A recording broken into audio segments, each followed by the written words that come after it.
ඇත්තනම දුකයි කර්මය අතර සම්බන්ධයක් නැහැ.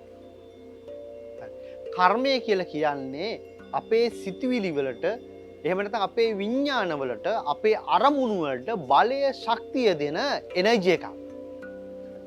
එතකොට දුක කියන එක නිර්මාණය වෙන්නේ ඔබේ තෝරා ගැනීම මත. ඔබ මේක දුකක් ලෙස පිළිගන්නවද? ඔබ මේක සතුටක් විදියට පිළිගන්නවද? කියන එක තීරණය වෙන්නේ ඒක ඔබේ තීරණයක් මත. ඒ නිසා දුකයි කර්මය අතර කිසිදු සම්බන්ධතාවයක් නැහැ.